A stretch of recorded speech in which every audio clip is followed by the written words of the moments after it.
Ladies and gentlemen, I want to say thank you for coming back to another episode of the Grief Empowerment Theory, the show that lets people know that you can take the challenges that you've experienced and you can reposition that negative energy to turn it into positive fuel to allow you to do some amazing things.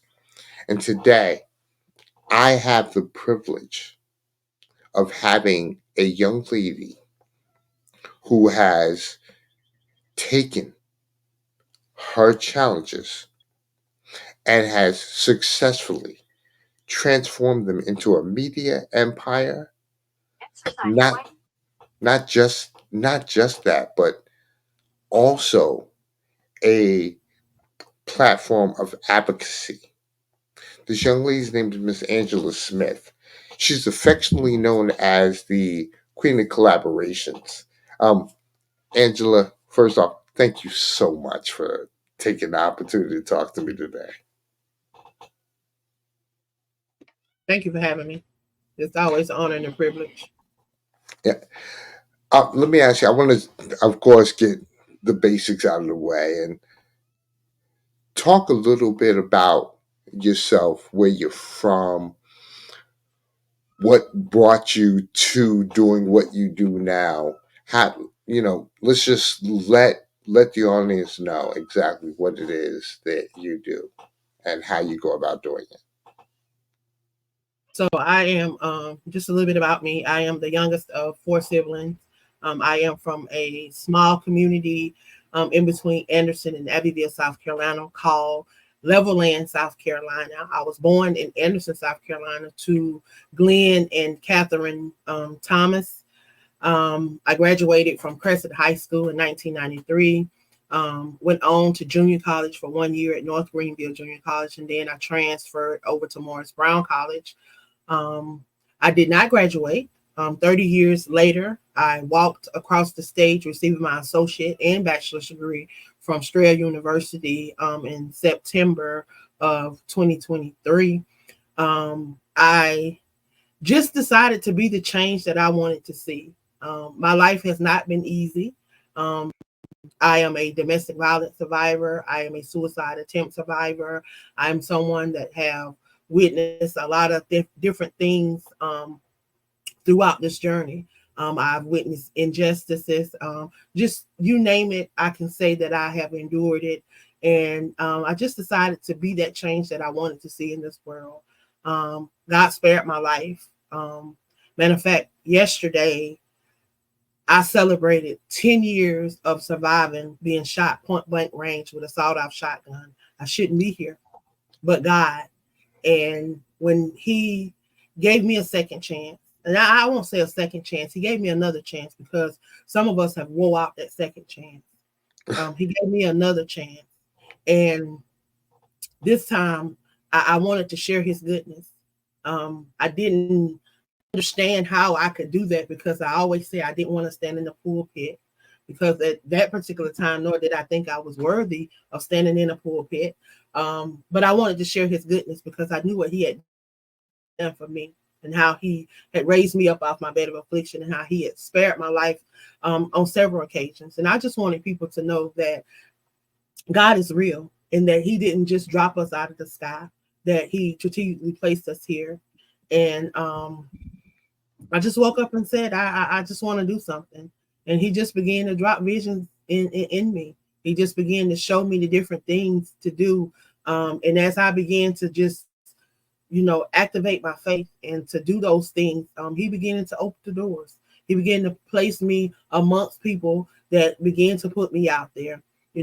How did I get on the news? People would come in my inbox on Facebook and I think you'll be interested in this, you will be interested in that. People are always putting my name in the room.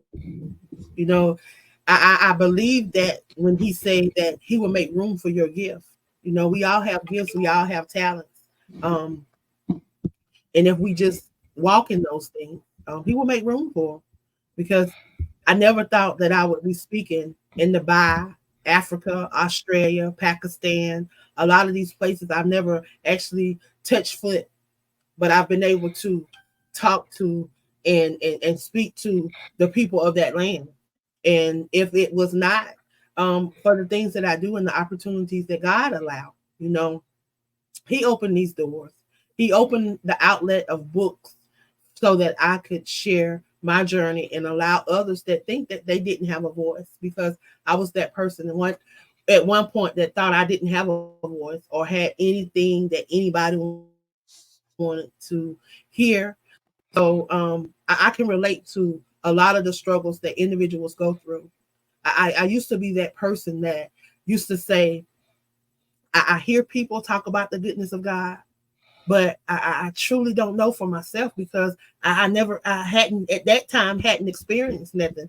And I tell you, you have to be careful what you say and what you bring and speak into existence, because then God begins to allow me to experience those things. But I tell people I don't regret anything that I went through. I don't, because if I had not went through anything that I went through, I wouldn't be able to express it. I wouldn't be able to talk about it. I tell people, people say, well, why do we have to go through this? Why do we have to go through this? It's okay to feel how you feel. It's okay to have all these emotions. You can be happy one minute, sad the next minute, angry the next minute. It's okay. But just learn to not stay where you are too long. Learn how to experience it and go on. Learn that you can't stay where you are for too long. That you're just passing through there. Go through it, experience it, and go on. And that's how I've been able to maneuver through everything that I do. That's what keeps me going. That's what keeps me motivated, because I know that at the end of the day, none of this is going to matter if I've not done what He told me to do, and that is to walk in purpose, to fulfill Jeremiah 29:11, because He declared that He had a purpose for me. He declared that He had a plan for my life. And He said not to harm me, but to prosper me, for me to have hope in the future. And I believe that. So no matter what come at me, no matter what it looked like, I remember laying on my bed of affliction, thinking that I have this hole in my leg. I'm gonna walk with a limp. I'm gonna be dependent on a walker or a cane for the rest of my life. And God healed me in 3 months. He raised me up in 3 months. You know, I didn't have to walk with the cane. I didn't have to walk with the walker. You know, when the doctors told me in the hospital, it may be months, years before I walked the same day I came out of surgery. So I know the God that I serve. So when things come at me, it may knock me down for a minute, but then I realize who created me.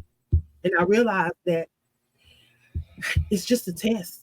And if I just go through it, I'll be able to reflect back on it. And I'll be able, hopefully, I'll get a lesson out of that test. And I'll be able to elevate through it. If not, then I'm gonna have to go through it and until I get that lesson, until I'm able to elevate. But see, some of us, we wonder why we go through the same thing so often, because we don't lessons that He have. Sometimes it's not the main lesson, it's sometimes the underlying lessons that we don't get when we come through those tests and those trials and those tribulations. So sometimes we have to go back through it so that we can get it. And then once we get it, we can move on.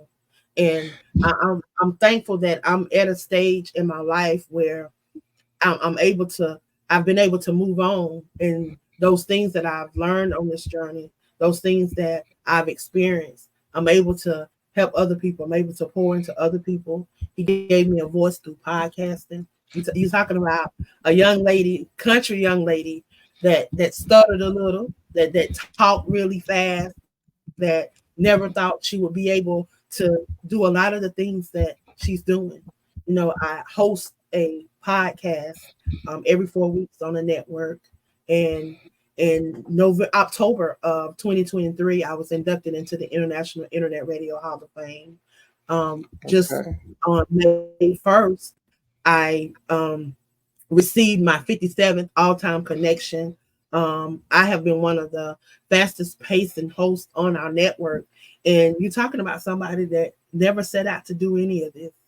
Someone that never thought that, you know, I would hear people on the radio, and I would see people on the TV, and I would see these different things, and never imagine myself doing a lot of the things that I'm doing. But God, I tell you, but God. You know what? That is that is absolutely incredible. And first off, let me tell you something. You got a couple people who are definitely hearing what you're saying. It's funny.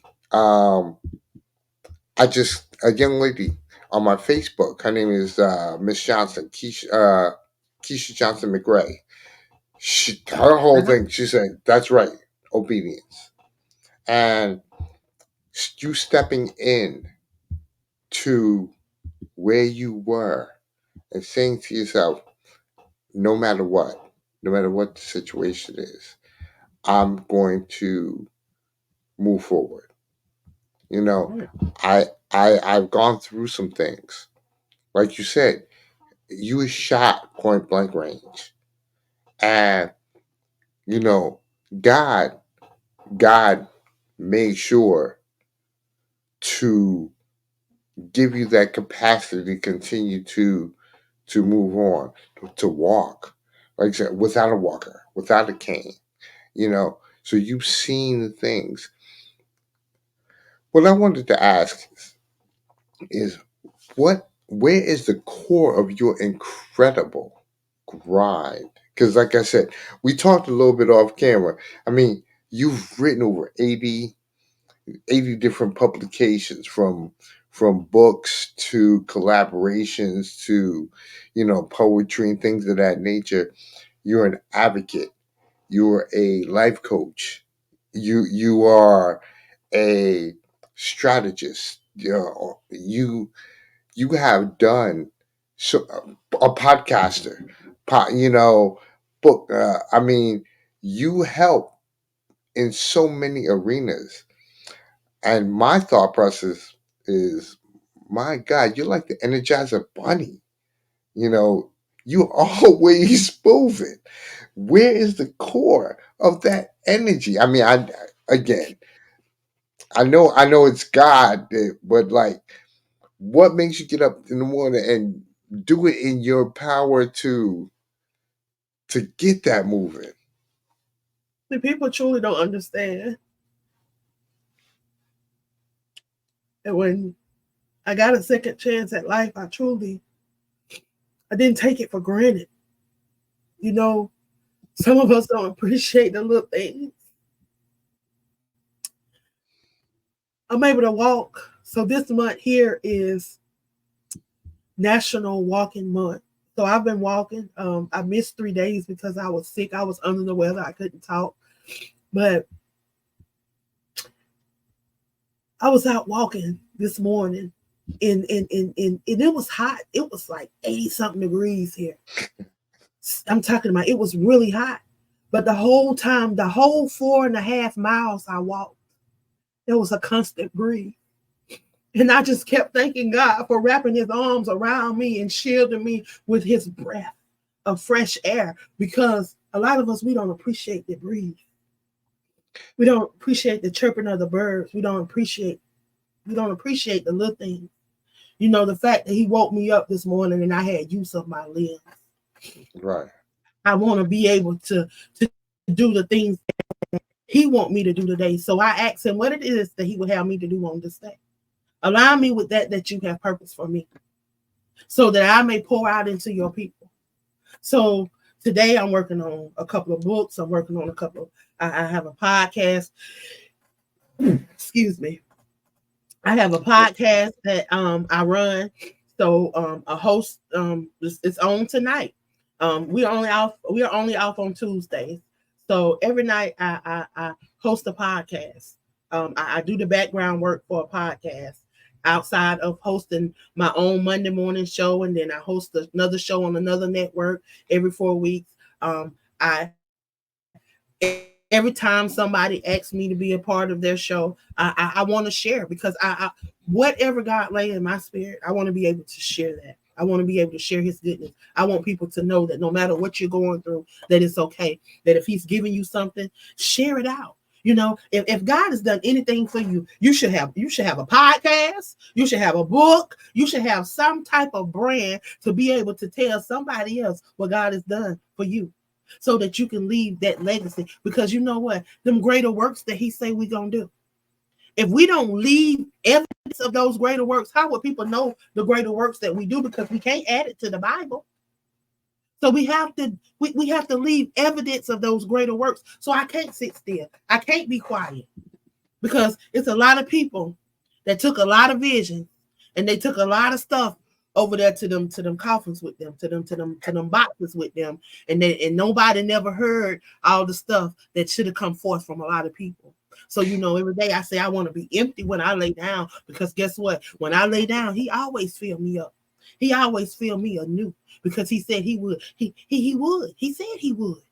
So you know what? I try to do everything in my power to do everything that I can in that day, so that I can be empty when I lay down. That's what I do. So he can fill me up. So I know if he's filling me up throughout the night, that I'm gonna be ready to go in the morning. That when that alarm clock go off, or when it's time for me to get up and get on 5 a.m. prayer, I'm gonna be right there ready to get on 5 a.m. That's how I do it, baby. I'm sorry. No, no, don't apologize for anything. Let me explain something. Angela, you your testimony's like it's incredible. See, my whole thing is when I talk to people, uh, um, you know, I'm glad that you have found that for you it's God that helps bring you through. And again, I mean, my whole thing is it what a person believes is what they believe, as long as they believe in something. And you've used your faith in God to allow you to be able to do some incredible, some miraculous things. You said something that was really incredible.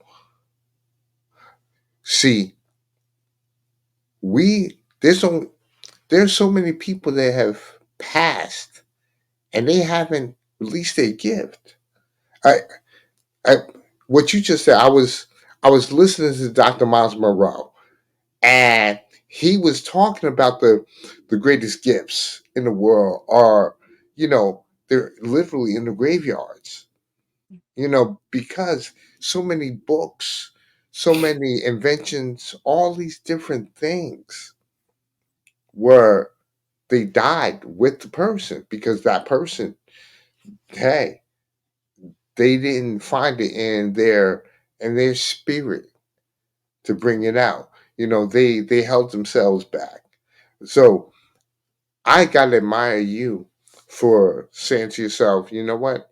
I'm not here forever, but the time that I'm here, I'm gonna do everything I can to push myself to that next level. So let me ask you this. You are also a life coach. And what I wanted to kind of touch on was what do you have a particular program or format that you do, or do you do more of a one-on-one type of collaboration with people? And it's crazy because I got certified because I was doing it. I say, you know what? If I'm doing this for people already, then why don't I go ahead and get certified? And then got certified and still did nothing with it. But I'm doing it on a constant basis because I can. I'm able to mentor the people that I work with. I'm able to mentor and coach people that I come in contact with, and not have to be. It's for me. It's not about the money, but just being able to impact lives, and people seeing that, yeah, she have the credentials, so she do know what she's talking about. She experience, she's been through the learning phase, so she do got a little know-how. So that was one of the reasons why I really got the program under my belt. I've not so much have did anything with it. That is something that I said that I was going to work on for 2025. This last half of 2024 going into 2025, that was something that I was going to focus on, because I do it 24/7. You know, people are always calling on me. People are always asking. They always, racking my brain. Asking for this, and then not only that, I'm always incorporating different things into all of my books. You pick up one of my poetry books, you're gonna find in the back of it self-care tips. You're gonna find, I'm saying, it's just a part of me. So no matter where I am, no matter where I go, I'm always trying to, help somebody understand that they can have a better life, that they can go to the next level and whatever it is that they want to do, and it's in them. So no matter what I do, I'm always doing it. Do I have an official program? No. Am I working towards it? Yes. I hope that answers your question. No, no, absolutely. Listen, I understand. It took me a while to get my life coaching situation in order as well. So, I look, it's not easy. I mean, it's and the truth of the matter is, like I said, you just hit me on the head. Look, for you, it wasn't really about money or anything like that. You do it every day. You know, the blessing is you are definitely touching people. As a matter of fact, I mean, our audience, there are people who are listening to you right now. Uh, Cheryl Northern LeGrand, she said, yes, you are truly a blessing. And, you know, I have got to say, you really are. You are absolutely inspiring, Angela, because the way I look at this, like I said, my show is designed to let people know that you can go through some amazing things. You can have some challenges, incredible challenges, but the way you see them will allow you to shift your perspective. You can allow the challenge of the grief you deal with to be an anchor to hold you down, or it can be fuel for a rocket to take you to some amazing levels. And you've clearly done that. Um, you also do a lot of advocacy for um, for people, voiceless people in the prison system in the state of Texas. Talk a little bit about that, please. So I think I work with about 60 or 70 individuals.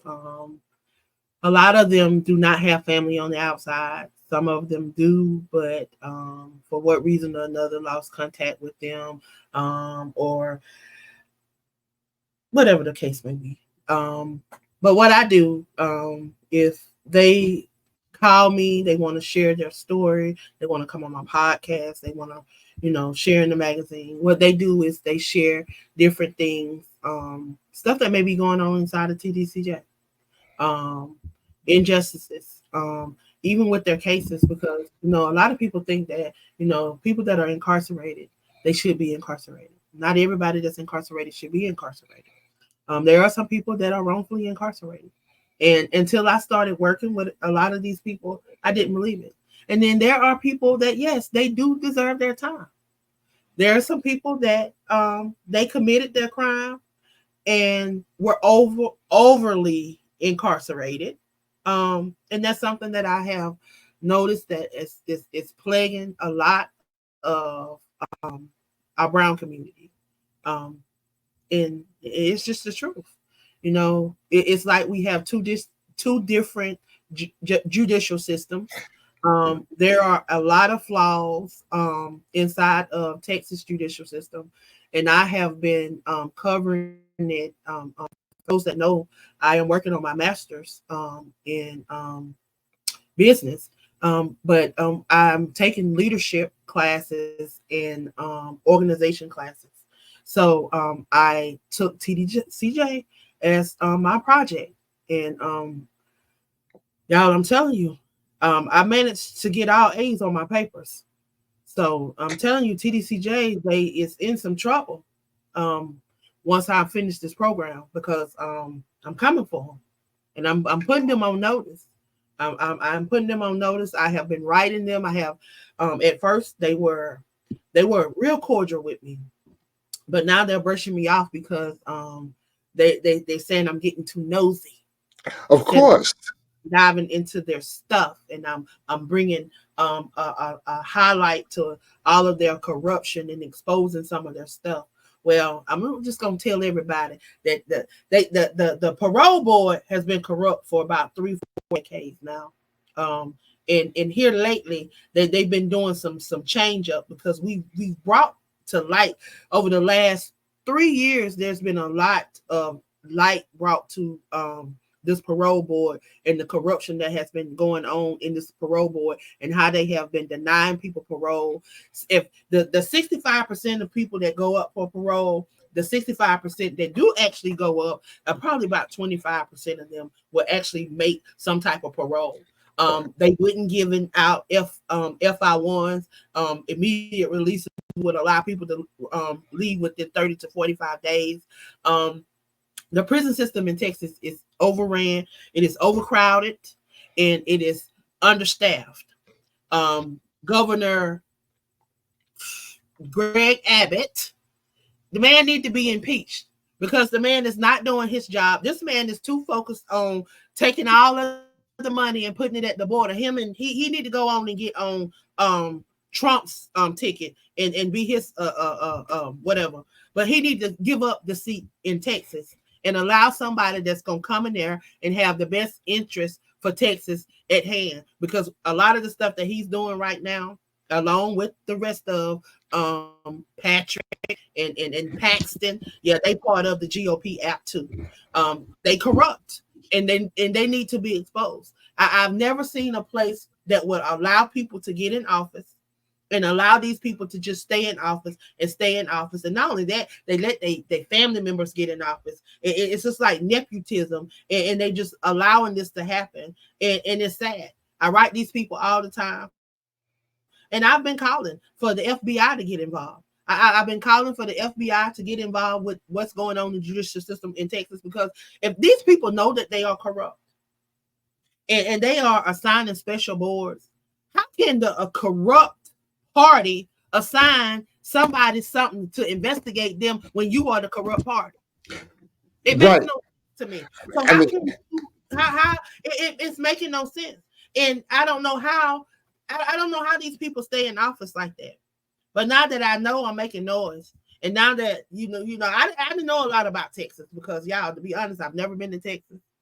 When I come in May, this is gonna be my first time, and I make all this noise from South Carolina. Why? Because they brought it to my attention. It was laid in my lap, and people's lives were being affected. They were affecting people. People getting double lives, capital lives, and getting sentences because of corrupt DAs, corrupt judges, corrupt prosecutors, and they knew that these people were corrupt. They find out of this falsified documents, this falsified stuff, and then they act like it didn't happen, brush it under the rug because nobody is talking about it. What happened to those 10,000 them 10,000 1107s that don't nobody know what happened to them? They sit over there in the office, and then when they ask why they was just sitting there, they said it was a miscommunication. Okay, so what happened after the miscommunication? Because you still got all 10,000 of those people still in their prison. So what happened look, to them? Nobody is what making no noise about it. Nobody is saying that. Nobody is saying nothing about the juvenile records that they have destroyed, and the juvenile records that's missing. They can't. These babies can't even get their records and even try to continue to fight their cases, because they keep telling them they can't find their records. They can't. Well, if you can't find their records, then guess what you got to do? You let got to me let go. them babies. You got to Right. let them babies go. And ain't nobody making no noise. Ain't nobody making no noise. So every chance I get, I'm putting it out there. So they don't like me. They probably gonna be trying to run me up out of Texas when I come, Well, because I'm you know putting what? them on notice. I ain't stopping.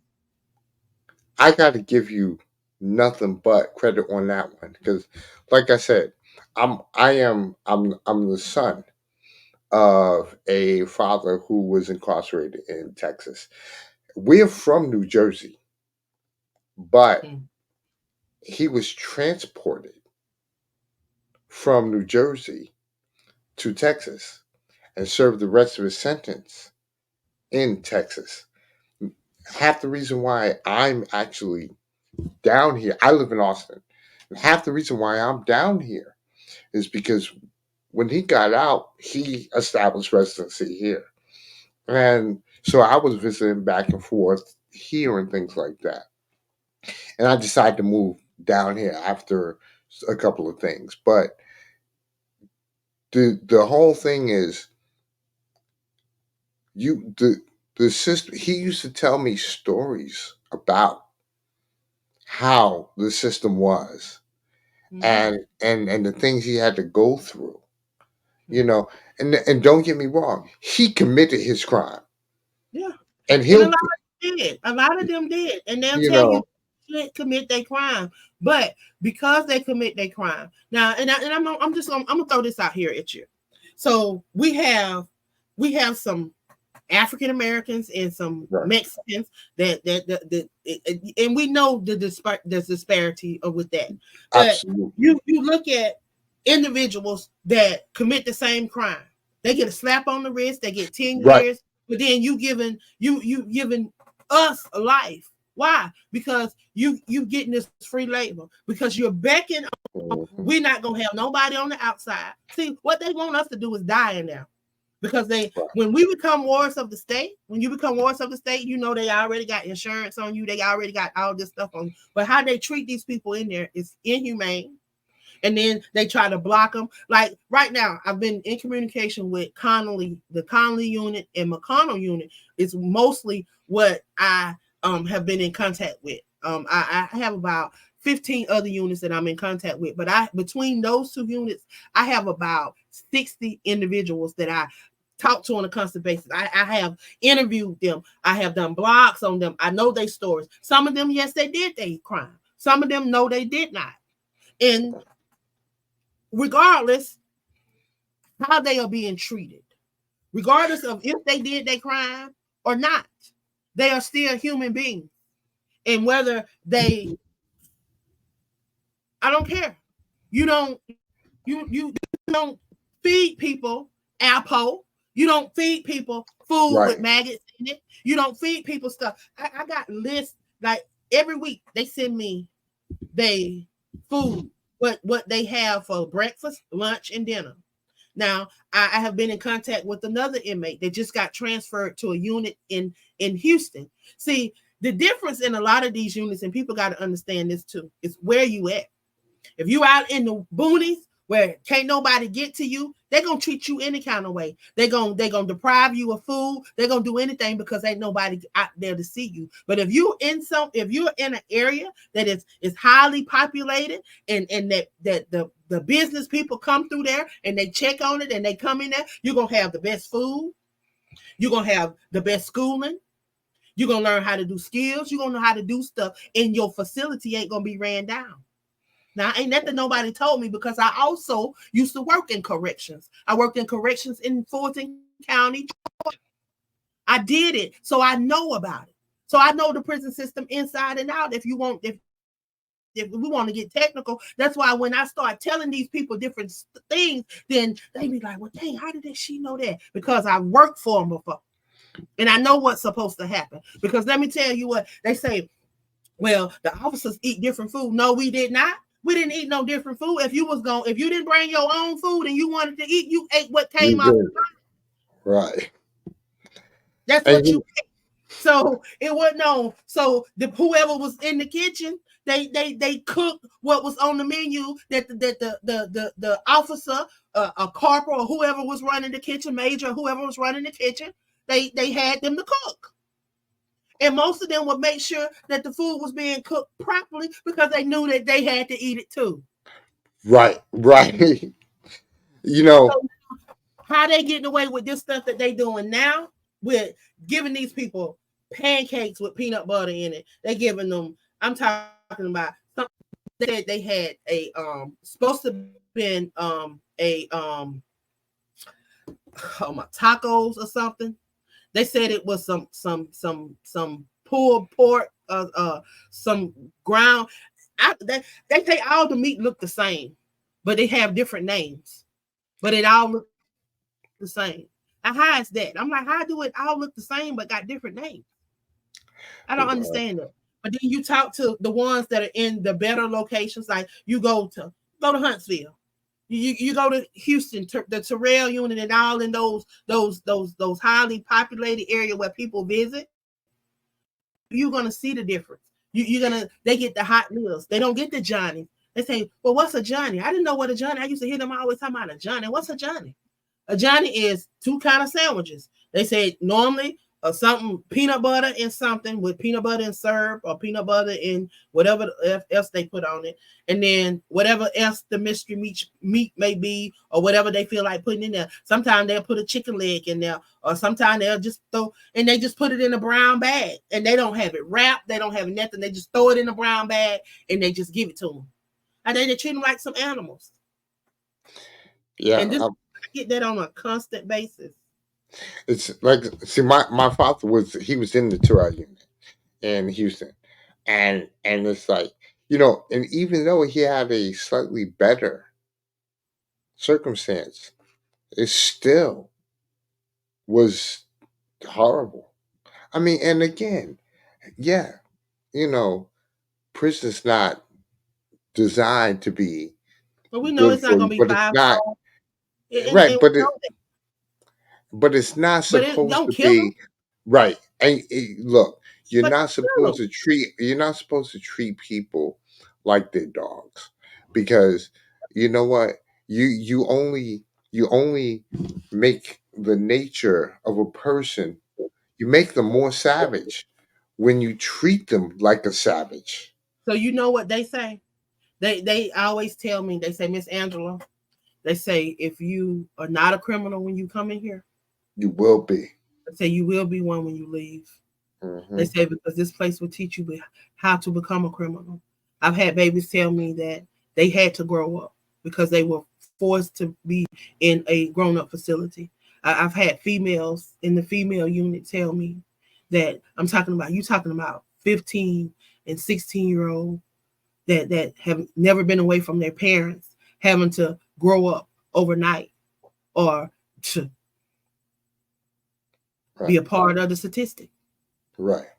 And we know what some of those statistics are because we hear those stories too. I mean, it's amazing that, you know what, that it's people like you that are putting the stories out there, making it so that people are paying attention. Like you said, because for years we've heard these stories, Mm-hmm. but not a lot of people have decided to stand up. You made that decision to stand up, and you're making not only your voice heard, you're making the voices of these inmates heard. So I definitely got to give you credit for that. Uh, Let me ask you, I know you also do a lot of your writing is circled around uh, dealing with domestic violence and addressing that whole aspect of domestic violence. It's a big problem in America. I mean, it's a big problem around the world. But for you personally had a situation, and that situation is a big part of the reason why you're you have a particular mission about helping people who have been in domestic violence situations. Please talk a little bit about that part of your story. So I am a domestic violence survivor. Yesterday I celebrated 10 years of being shot. And I want people to know that um, the signs are there. Sometimes choose to ignore those signs, but the signs are always there. And I always want people to know that if you ever feel uncomfortable in any situation, because love should never hurt. That's one thing. Love should never hurt. Love isn't envious. Love should never hurt. And if they love you, they won't hurt you. And when we say hurt, we're not just talking about physical abuse, because a lot of people think that it's just physical abuse. But there's a lot of different types of abuse. And as I went through therapy and as I went to, get help for myself, I learned that that particular incident wasn't the first time I had been in an abusive situation. But because I didn't know what abuse was, I didn't know how to identify it.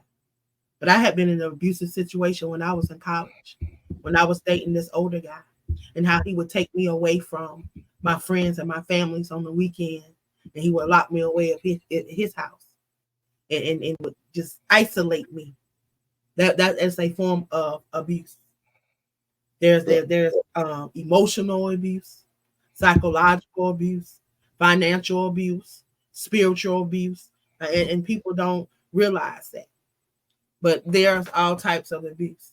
So now that I know some of the signs and I'm able to, identify some of these things, um, I vow not to ever be in another domestic violence relationship. And I vow that everybody that I come in contact with, that I will share, I will share about domestic violence and advocate, um, and be an advocate, because as a domestic violence survivor and leaving a domestic violence relationship, um, I experienced some things that no one going through domestic violence should experience, from organizations that say that they are advocates, individuals that say they are advocates.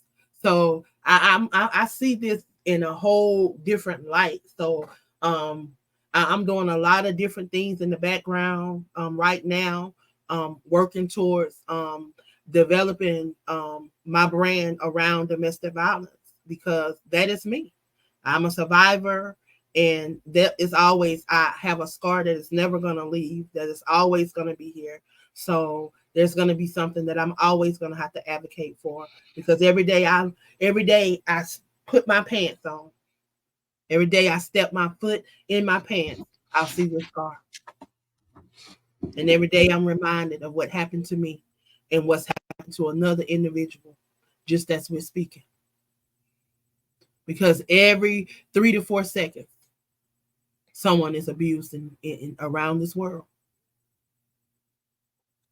And But that's, don't allow anybody to put you in a place where you're uncomfortable. Anytime you feel uncomfortable, then distance yourself, remove yourself.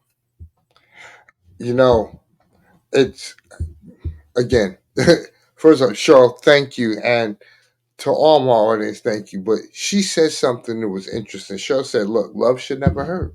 And it reiterated exactly what you said.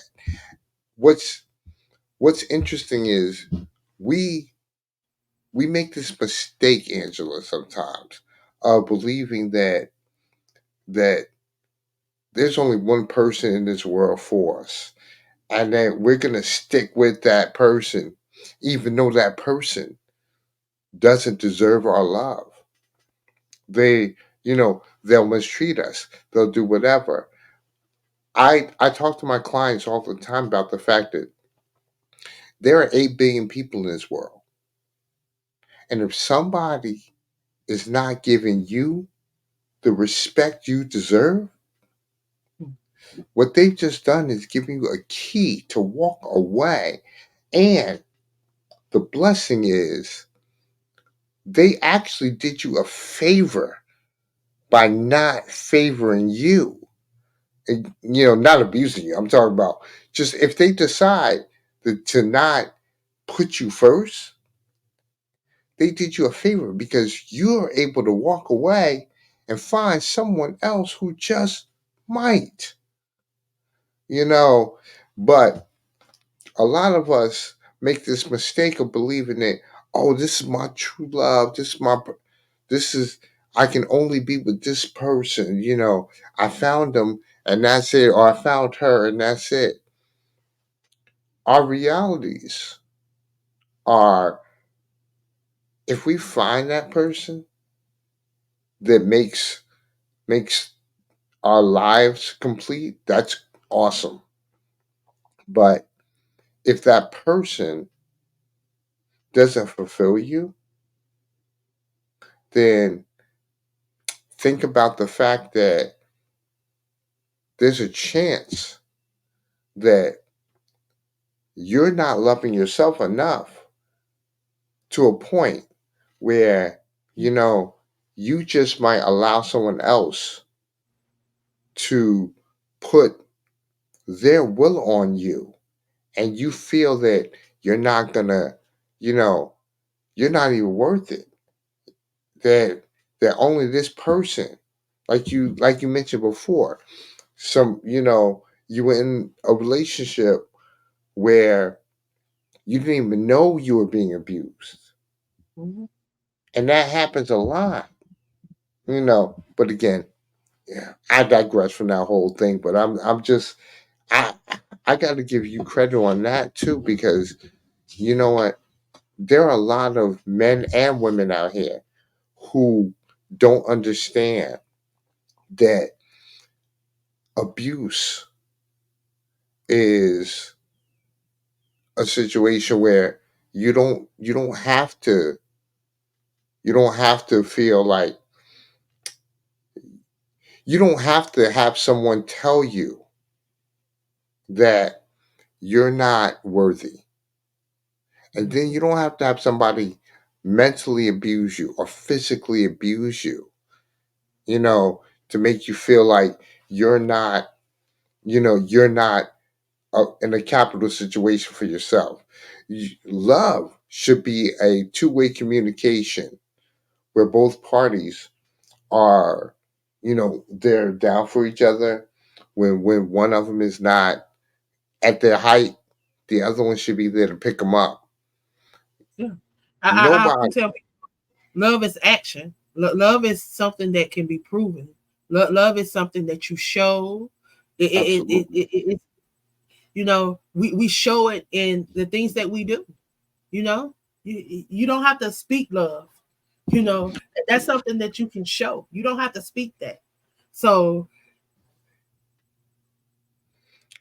I just Like I said, my hat's off to you for that one. I mean, seriously, because not only is being a survivor incredible, but being a survivor who's like other people know that they can survive is extremely incredible. Where do you plan on taking your brand in the future? What's what are some of the things that and what is the queen of collaborations gonna be able to have going forward? What are you doing right now? well, my legacy. I want to have a gateway center. That is what I've always wanted.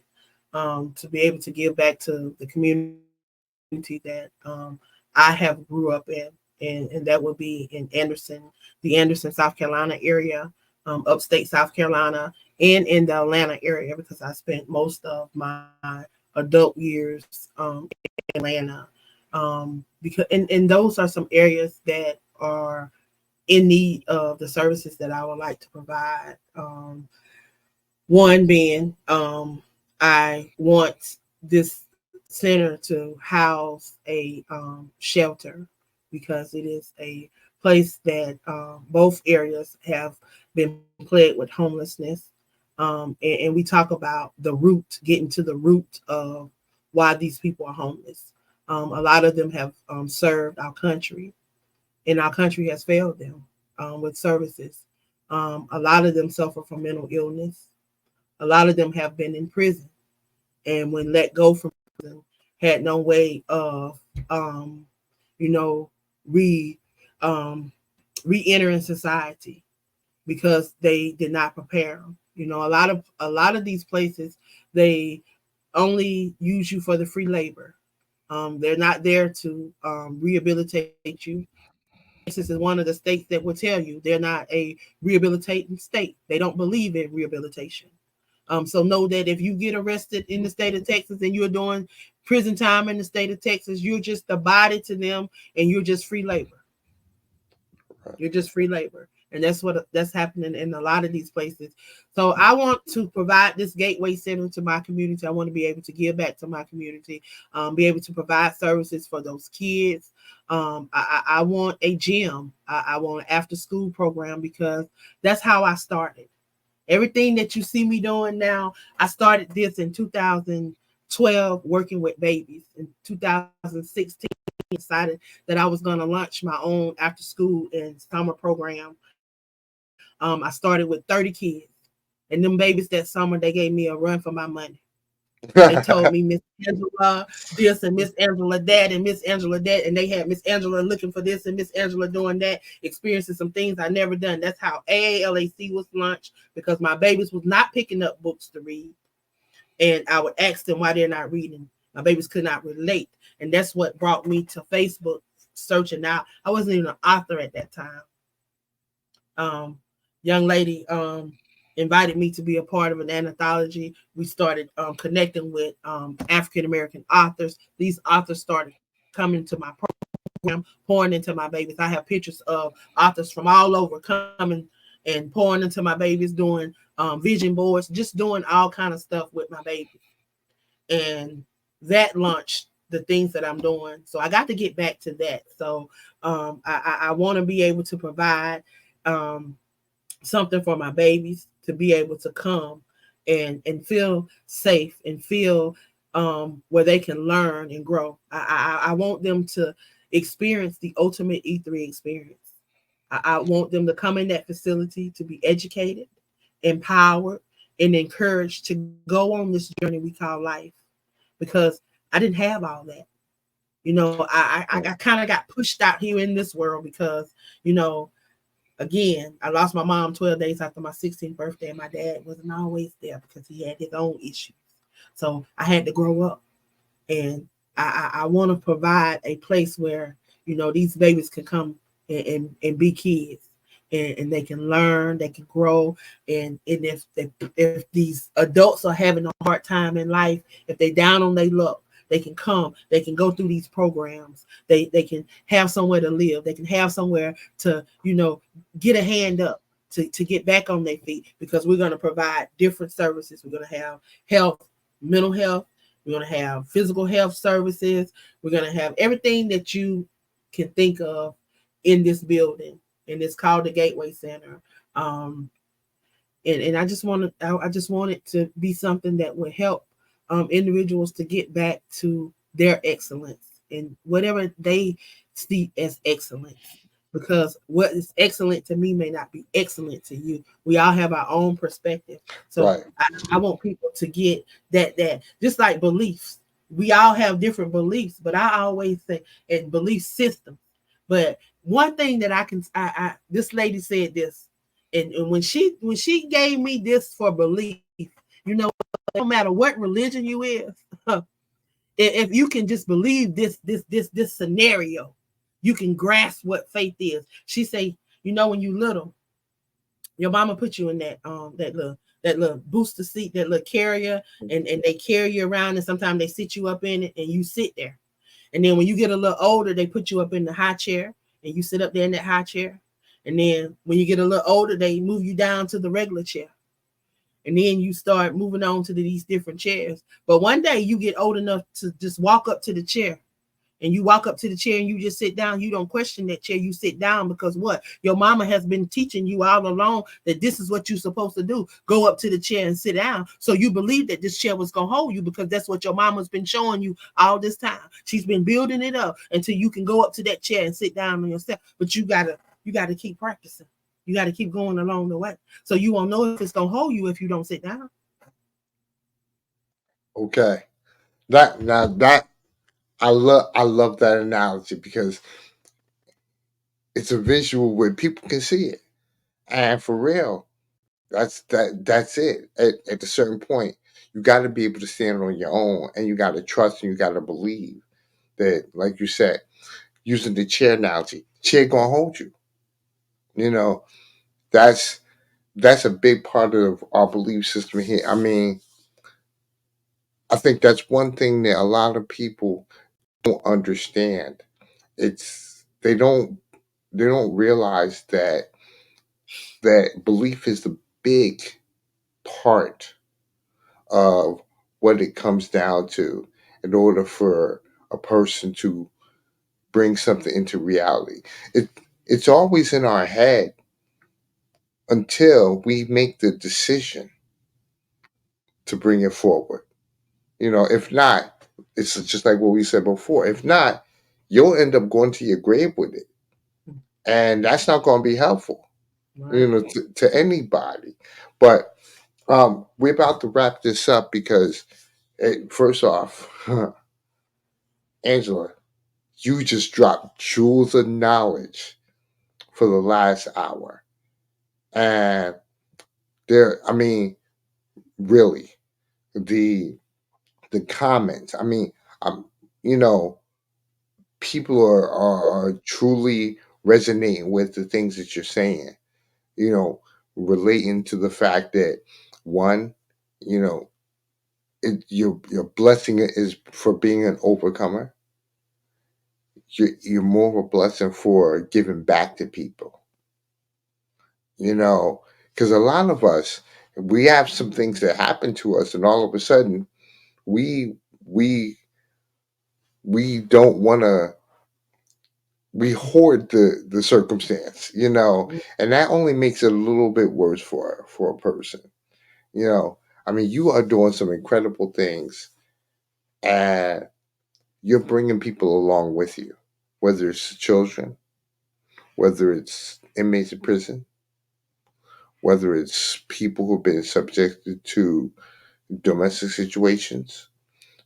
You're bringing a voice to so many people that, like what you said in the beginning, they appear to feel voiceless.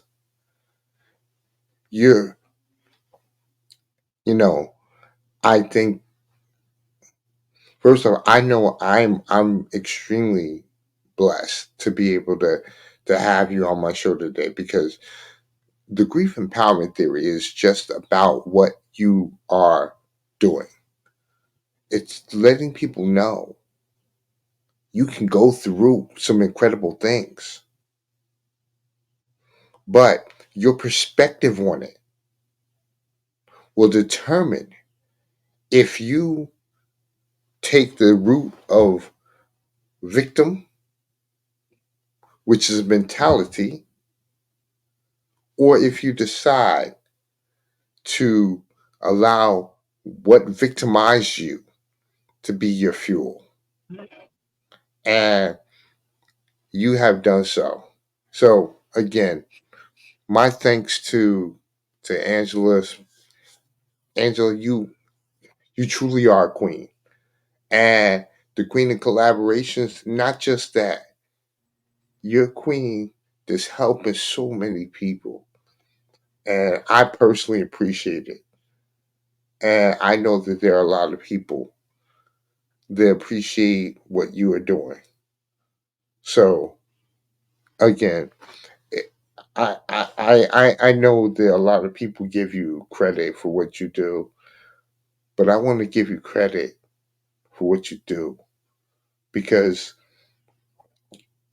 you you have taken challenge and you turned something amazing into it.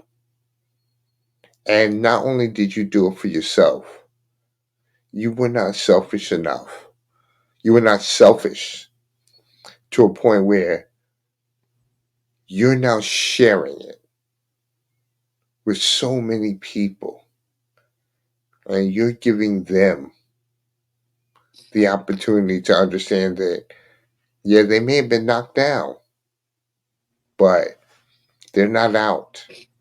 They're not out by any means. So again, Angela, I appreciate everything you're doing. Um, Ladies and gentlemen, do me a favor, please like the show. The recording is going to be on YouTube. Subscribe, like the channel, hit the bell for further notifications. The Grief Empowerment Theory comes on every Wednesday, 10 a.m. Central Standard Time. So please get this information out to your networks of people, because everybody's got to know that you can use the information, you can use the grief that you've been through as information to build your experience, to make you a better version of yourself. Grief is energy, and all energy is transferable. So thank you again. Have a good day, everybody.